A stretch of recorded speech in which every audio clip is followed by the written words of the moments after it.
Well, here it is, Saturday afternoon, a perfect day for staying in. It's wet, dark, cold, and gloomy. Now, what better reason would you have for staying home today? It's a good day for storytelling, too. I just happened to be checking out the YouTube channels, see which one I wanted to look at today, and Lois had just finished doing one, and she was showing her Post magazine from 1948 and talking about the artwork, the things like Norman Rockwell. And I thought, wait a minute, that's a story for me. So I switched off from watching her, and I picked up my notes that I'd already been making for this video. And since she brought up the Post magazine, I thought I would just add a note to what she's already told you. Oh, it was several years ago when my grandson, living in Florida, and his wife came to visit me. She had a portfolio with her. Why would she have a portfolio? Well, this happened to be a portfolio of paintings that one of her great uncles had done years ago. She showed those to me, and my tongue fell out of my mouth almost. They were such beautiful paintings.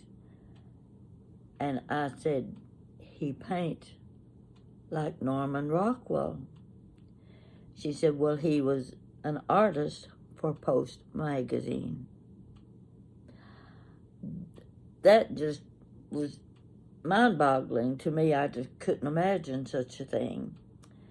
And he did such beautiful paintings, and I told her, you get these to a framing shop as quick as you can. You want the best framing you can get for these paintings to protect them and keep them. One day, these are going to be quite valuable. This is one of the artists for Post magazine. They were beautiful paintings. So anyway, I just thought I would add that to what Lois has already shown you of the Post 1948 magazine. Now, to add to that, I got to thinking about famous people.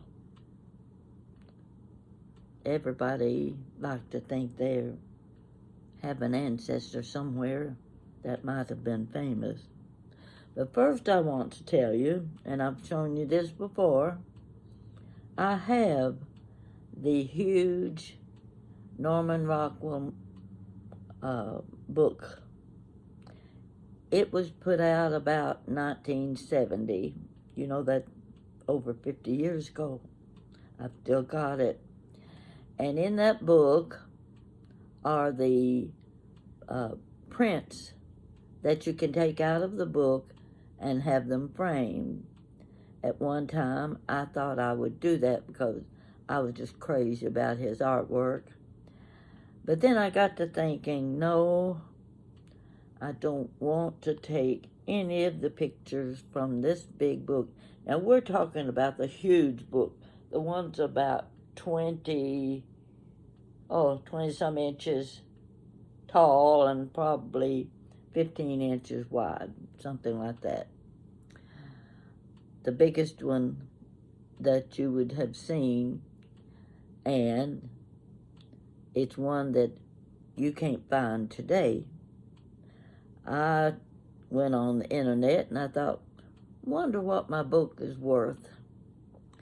Well, I did find several prices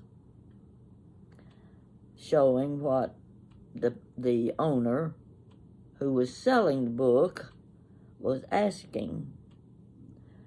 You could go, maybe $75 on the smaller book, but this huge hardback book, the highest price I saw for it was $1,750.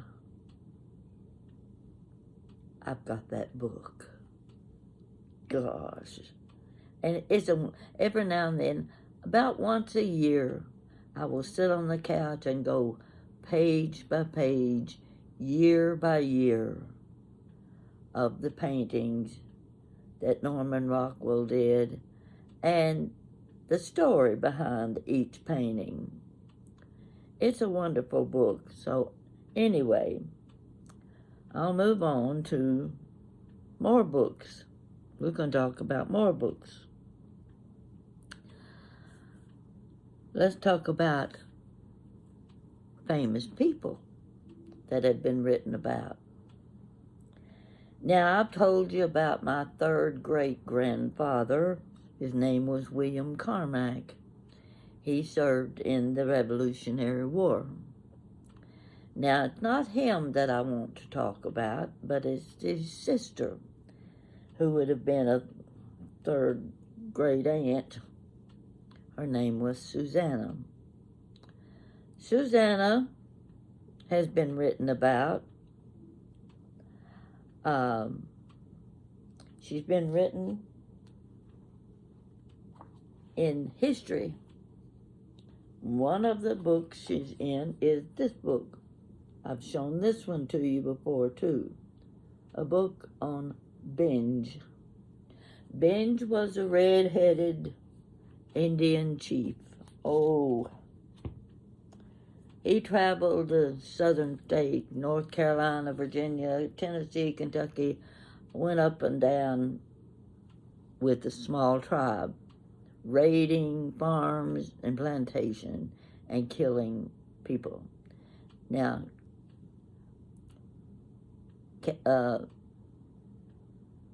the chief, let's see, he also killed Daniel Boone's 15-year-old son and his friend. Shortly before, he took a raid through Livingston, Tennessee. Livingston, Tennessee was named after my Aunt Susanna's husband, Henry Livingston. They were on a farm living with Henry's mother when Chief Bob Benge and his tribe came through, raided, killed the mother, killed some of the work hands on the farm, and captured Susanna and her sister-in-law. Now, I don't want to tell you the whole story, but they were taken through the hills of the Holston Hills for about 4 days, and the militia was out looking for them. They finally caught up with them, and when they did, that's when Bob Benge was shot through the head. A Lieutenant Hobbs aimed at Benge, who was running, and he was aiming at the metal hook on his overalls, aiming at his heart, I suppose. And when he fired, Bob Benge stepped in a hole, went down, and the bullet went through his head. Now, that's in your Virginia archives. the story about that. And of course, you can always check on Amazon and see if you can get this book. I happened to get the book from the author himself, who was Lawrence J. Flinner Jr. We had connection with a website. It was actually it was more of a family history website, people comparing notes about how they lived, where they lived, and that sort of thing, and who they were related to. So when I told him about my great aunt Susanna being captured by the Indian chief Benj, he became very interested in what I had to tell him. So I sent the information to him, and he not only used it, but he researched the Indian chief and got all the information he needed for his book. So go on Amazon, look for the book on Bob Benj. Now, I'm going to move on ahead and tell you about another author. I had already moved from Tennessee to Lexington, and a young man had moved into a condo a couple doors down from me. He was renting it for several months, and it was summertime. I would go up on the roof and I would read, get a little sun, and then I would get on one of the lounge chairs. You can hear fire trucks behind me, can't you? We have those several times a day. Okay. I was on the roof, finished reading whatever book I was reading then, and the young man was standing at the fence line looking down, and we spoke and said a few words, and that was about it. Well, a few days later, I'm on the roof again, and he's there too. And knowing me, I decided I wanted to know who he was, what he did. So I'm not backwards when it comes to things like that, when I'm interested in another person. And he told me he was a writer. Well, that got my attention real quick. And I mentioned somewhere in our conversation that I had been working several years on my family history. And I asked what kind of books he wrote. And he said he wrote history books. History. I thought all the history books had already been written, but he said that his books were written for teenagers. It's a different way of teaching them their American history in a way that would interest them, and any young person that liked to read would be interested in his version of history. Well, he was currently working on a new book. So each time I saw him on the roof, we had a nice conversation. And one day, I opened my door, and there was a bag hanging on the doorknob, and I looked, and inside was a book. And I'm going to show you what that book was. I don't know if you have to read it backwards. I'll read it for you. It says, Hero of the High Seas. This is the story about John Paul Jones. And all of us can remember studying about John Paul Jones during the Revolutionary War. He was the #1 sea captain, American sea captain. And this was Michael Cooper's version of John Paul Jones' story of his life. Now, I opened that book, and I never did like having to study history in school. I didn't want to read it, didn't want to hear about it. It wasn't interesting. But I read this book, and I said, if they had taught history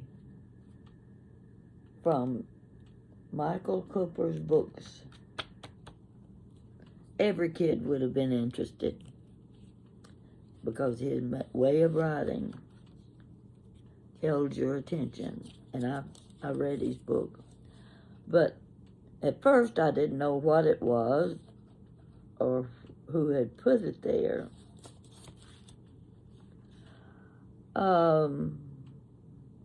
Here's an engraving of John Paul Jones, Captain John Paul Jones. That's what he looked like.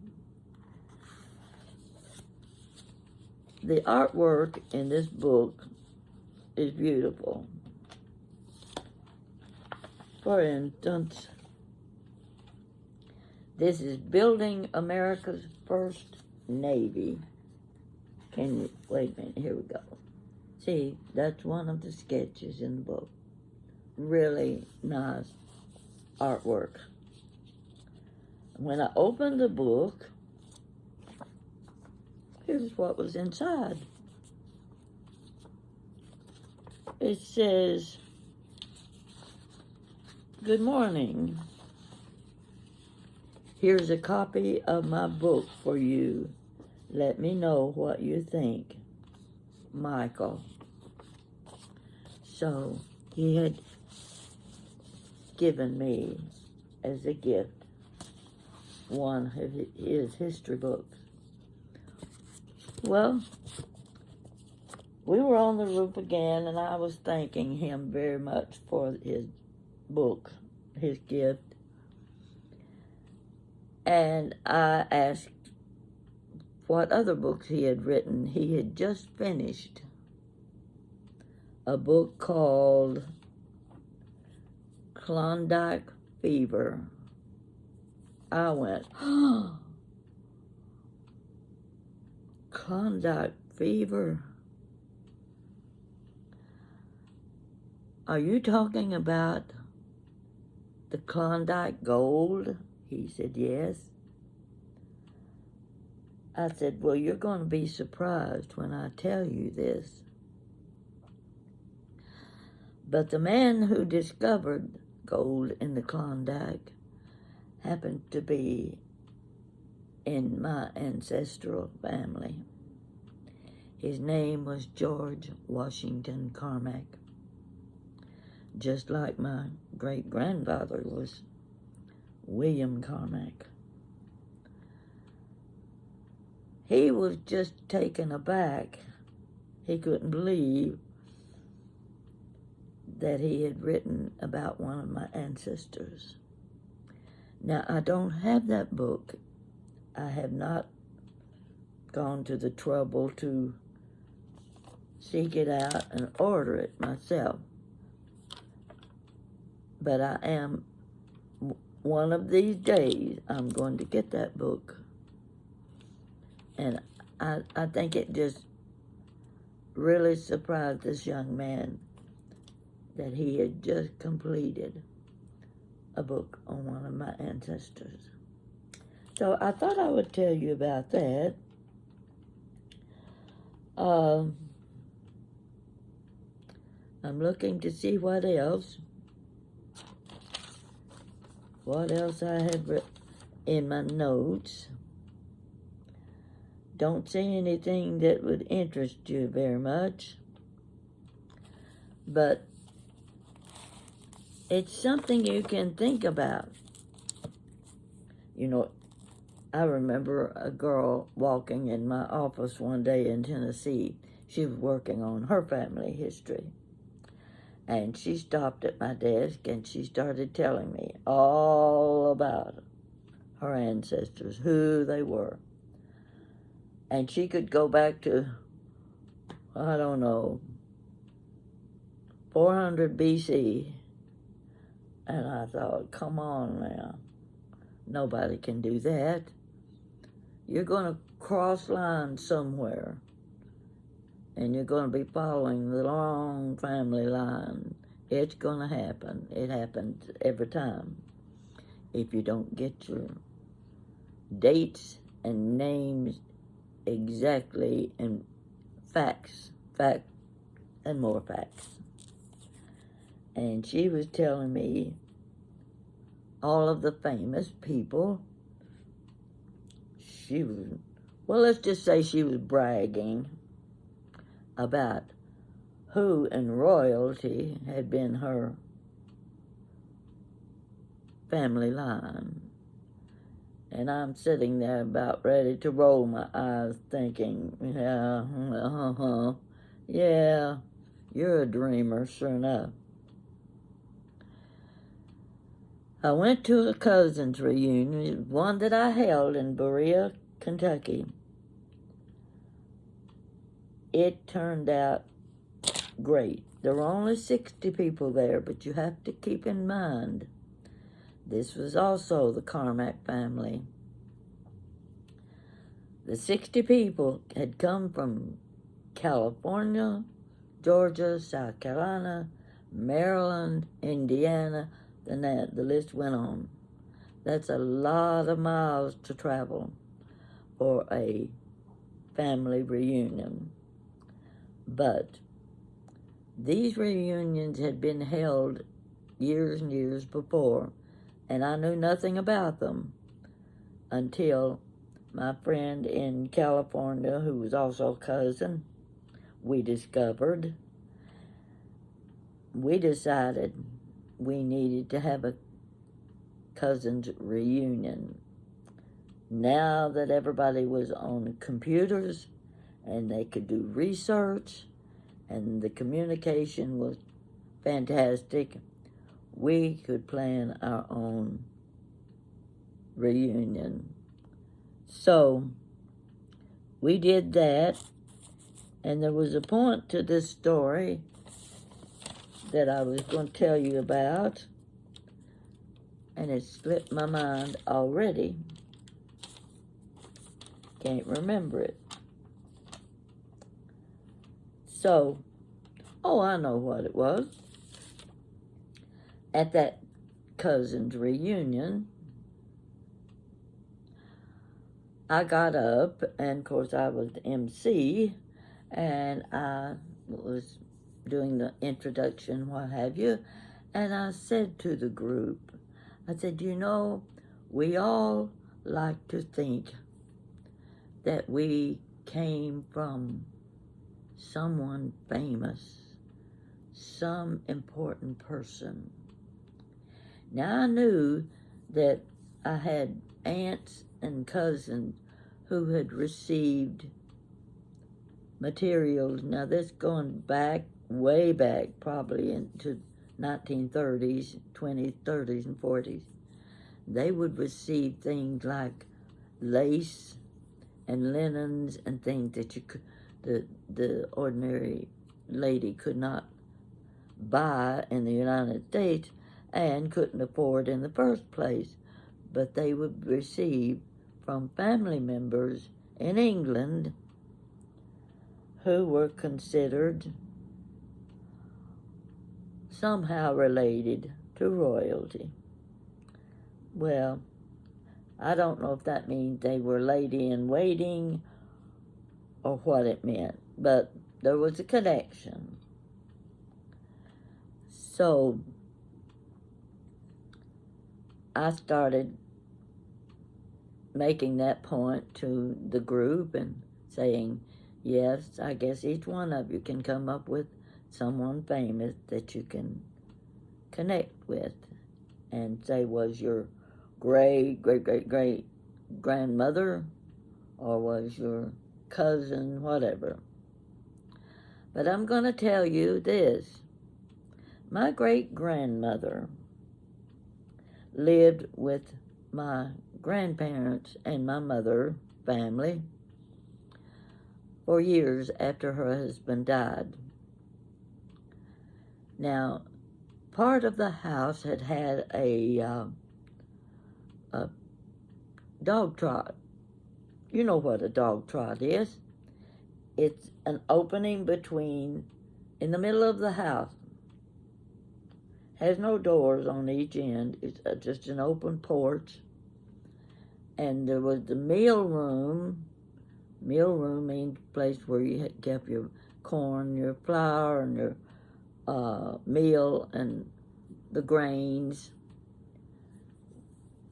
Well, Grandpa had rebuilt the meal rooms for my great-grandmother so she could have her own quarters. She wouldn't have to disturb the rest of the family on the other side of the dog trot. The dog trot like a breezeway. Okay, Mama told me one time that my great-grandma Brooks, in her bedroom, was hanging a picture of Queen Victoria. Now, she was of the era of Queen Victoria. Why would she have a picture of the Queen on her bedroom wall? So I looked at the group and I said, think about it. Whose picture do you have on the mantle or on the table beside your bed? Family pictures. Yeah. The family members. Grandma Brooks had Queen Victoria's picture on her wall. What does that tell me? She must have been related to Queen Victoria. Now the crowd, they laughed. But you know, I might not be too far wrong in assuming that there could have been a connection because the family came from England. And part of my dad's side of the family had the same name as part of the royalty in England. So, just a little food for thought, you know, when you get to wondering, am I related to anyone famous? Were my ancestors connected to anyone famous? They may have been, yes.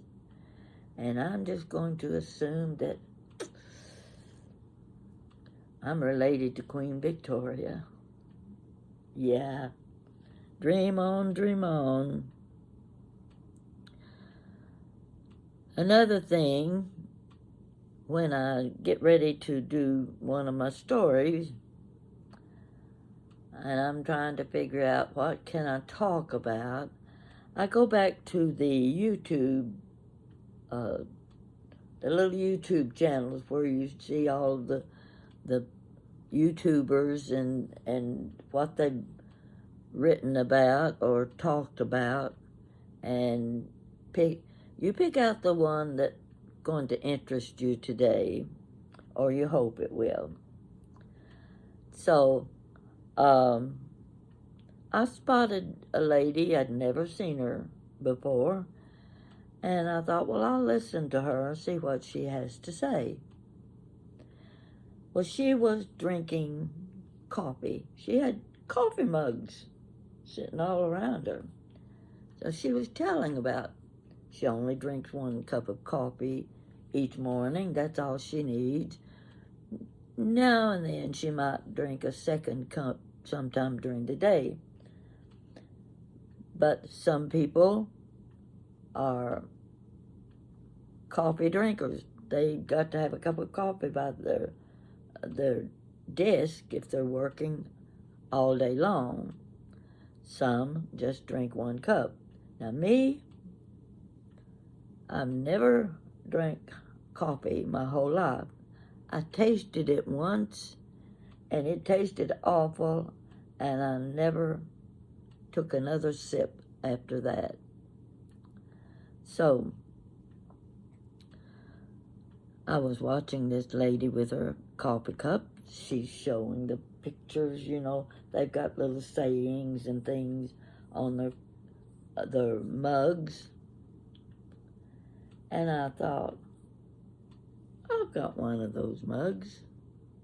I went in the kitchen, reached up in the cabinet, and I'll have to show you what I brought out. Take a look. At the top it says, "Come chat with me." Now you might recognize this one. You might recognize this one even more. Maxine.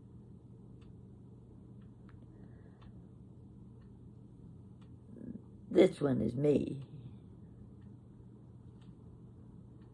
My daughter took that picture of me. She searched and she searched till she found this picture of Maxine. Do you think we could pass for twins? Well, a friend in Florida decided to take that picture, and she put it on a mug special for me. I just love it. Then, let's see. On the back side, she put another picture of me. Now, you can't tell what I've got in my hand. See, at the top it says Granny Pat. But if you look close, you might see that that's a little can of Vienna sausages. You know what they are. You might call them Vienna. If you're from Kentucky and Tennessee, you'll call them Vienna sausages. The can had been opened. I was at a rally at Rupp Arena. We were getting in line to go into the Coliseum for this rally. And I said to the lady standing next to me, who had just opened this can of Vienna sausages, and I said, "Would you let me borrow your fork and your can?" And she did. So I put them up in front of me and had my picture taken at a big rally. So that's my coffee cup, but I don't use it for coffee. I just use it because I like it. And I like for people to enjoy my picture. I'm having trouble with the glare. I don't want the glare on our faces. And I don't know if Maxine will consider it an insult to have my picture next to hers. She just might. Now I'm going to tell you why this picture was taken. This was Mother's Day. I was with my daughter and my two granddaughters. And the four of us were lined up in the backyard taking pictures. Well, we'd been eating snacks and, little cream cheese crackers and things like that. And I looked down. You see my necklace? Just inside my necklace was a little glob of something. A bird has pooped on my blouse. And the girls were just dying laughing. And this was the expression I had on my face when I looked up from what was on my blouse. How could a bird had pooped on my blouse. Well, actually, on closer examination, it wasn't that at all. It was cream cheese. It had dropped off of my cracker and had landed just inside my necklace. So that's why I have the look on my face. And of course, as you can tell, Maxine and I both have the same expression on our faces. And I was so tickled when my friend in Florida had this coffee mug made for me. I don't use it for coffee, though. I just use it to sit out where people can see it. I think I've done enough rambling. That I'm looking to see if I missed anything in my notes. I did put a note that said, get my ducks in a row. You know what that means. Tell it in the order that it should be told. I'll go on the back side, see if it's got anything interesting. Don't see anything that I've overlooked. But keep in mind, Michael L. Cooper, when you go to the bookstores or you go on Amazon, put his name in as an author and see what books he has written. I guarantee you will like reading his history books because, well, they're novels. They're actually novels. They're true stories, though. And his manner of telling them holds your interest. You'll like what you read. And keep in mind,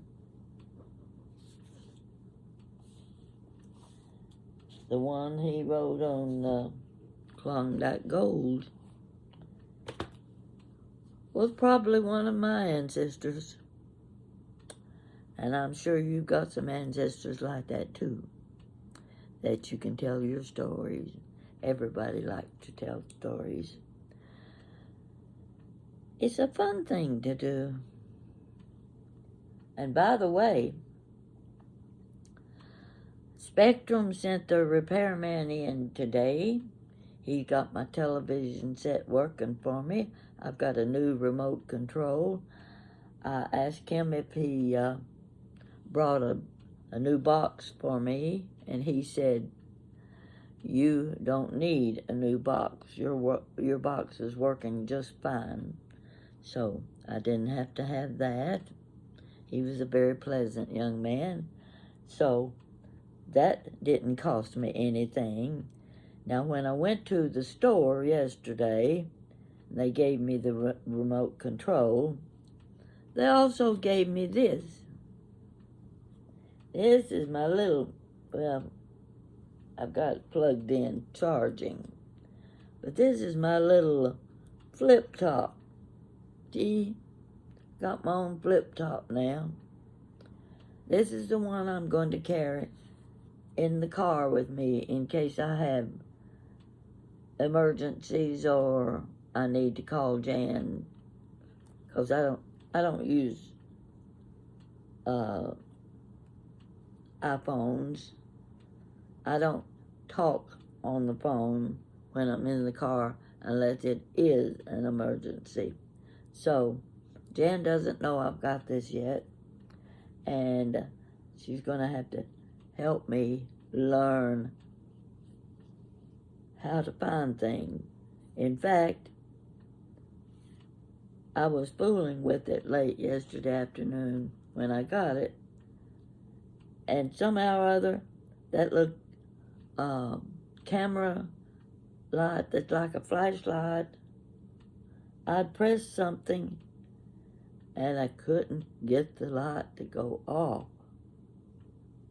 I grabbed the phone up and ran down to the lobby, and our young doorman, he's such a sweet young man, and he's so good looking. Got beautiful white teeth. I ran up to him and I said, "You can't leave yet. You've got to show me how to get this light turned off." And when he grins real big, he shows every tooth in his mouth, and I think, oh, to have pretty teeth like that. So he click, click, click, and says, "Here, that does it all," and then you just click, punch OK, and what have you. So he got me in order there. But Jan is leaving town tomorrow, going to be gone for 3 weeks, and I'm not going to be playing with this little gadget while she's gone, because if I mess up and call her in South Carolina or Florida, she's not going to like it too much, trying to explain something to me long distance. Okay. So I said, okay, I'll just wait till she gets back, and then I'll learn how to use it. She's going to enjoy that too. She always does. So that's all I'm going to tell you today. It's still so, I don't know if it's raining or not, but it looked like it on my window. It's so dark. And you know, I noticed yesterday, it was a pretty day yesterday, I noticed at 5 o'clock, it was still daylight. I thought, oh, it's not dark yet, and the time hasn't changed. So folks, the long days are coming ahead, and I sure am looking forward to them, and I hope you are too. So stick with me. Tell your friend about Granny Pat. See if I can get a few more subscribers. I would like to get a lot of viewers. Whether you subscribe or not, I wish you would watch some of my shows. I'm just telling everyday things like we talk about when we're together. Simple things. And now and then I come across something that got a little humor to it. So I'm going to go fix me something good to eat. It's time for something good to eat. Can't think what it'll be. Got thinking maybe I ought to fix some Waldorf salad. Haven't had any in a while, and just the thoughts of that sound good. So I believe I'm going to have Waldorf salad for supper tonight. I eat it with crackers, and I have found some crackers. Oh, what is it? Something Truth crackers. And they've got cranberries and hazelnuts or something like that. They're real crisp and real thin, and they are so good. You'll have to look. You know, they have so many crackers now that, goodness gracious, take you forever to find the ones you want. But I bought 2 different boxes of these crackers, and I believe I'm stuck with them now because they are so good, and they're very, very, really thin and crisp, and you'll like them too. So I'll let you go for another day or two. I won't bore you to death with my stories. But I'll tell you what, if you find anybody that wants to buy a Norman Rockwell book for $1,750, tell them to give me a call. Thank you for watching.